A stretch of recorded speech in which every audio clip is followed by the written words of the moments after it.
Fala pessoal, tudo bem? Bem-vindos a mais um Economia em 5 Minutos, podcast do Banco BV. Essa semana comigo, Carlos Lopes. E o tema que a gente vai tratar aqui é política monetária, juros, né? Essa semana a gente teve a divulgação da ata do Copom, documento em que o Comitê de Política Monetária do Banco Central explica ou dá melhores detalhes ali sobre a sua decisão da semana anterior. Na semana anterior a gente teve a decisão, uma votação unânime pela manutenção da Selic em 10,5%. E por que essa unanimidade foi importante? Eu estou destacando aqui, porque na reunião anterior àquela, a gente teve uma decisão dividida. E essa divisão pegou ali bem os 4 membros indicados pelo atual governo. E isso fez com que o mercado tivesse uma grande preocupação de que o próximo Banco Central tivesse características mais lenientes do que o atual Banco Central, né? Ou que o próximo BC fosse mais favorável a cortes de juros de modo geral do que o atual Banco Central. Isso gerou muita preocupação porque a gente vive um momento em que a inflação ela continua elevada e as expectativas, né, as projeções de mercado dos analistas seguem ainda acima da meta estabelecida pelo Banco Central. Então, uma certa desconfiança, se o mercado entende que a gente vai ter um próximo Banco Central que vai tratar a inflação de modo mais leniente, isso gera preocupações e causa aí pressões sobre as expectativas de inflação e sobre os ativos financeiros. E foi isso que aconteceu.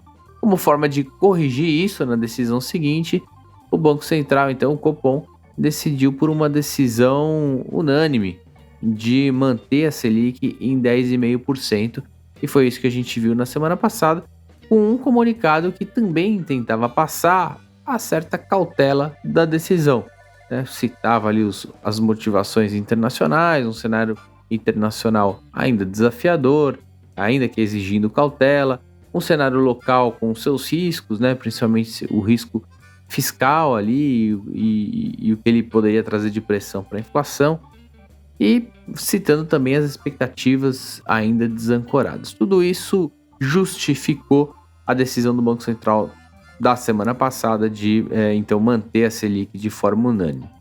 Qual que foi a novidade então da ata?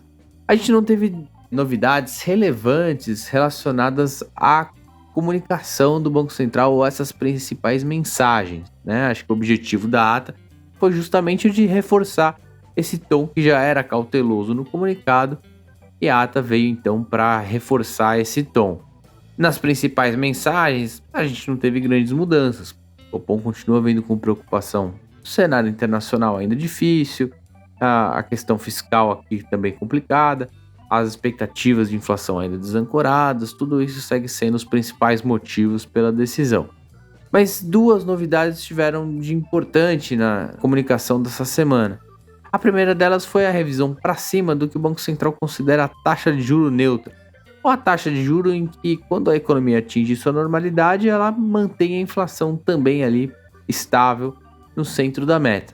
E essa taxa de juro neutra é importante porque o Banco Central, imaginando ela, projetando ela, ele imagina se ele está com uma taxa de juro muito acima dela ou muito abaixo, ou seja, se ele está estimulando ou desestimulando a economia naquele momento.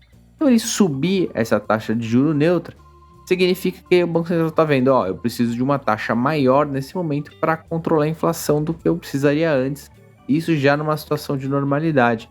Então foi isso que o Banco Central fez, revisou para cima essa taxa de inflação neutra, essa taxa necessária para que a economia estabilize ali a longo prazo no centro da meta.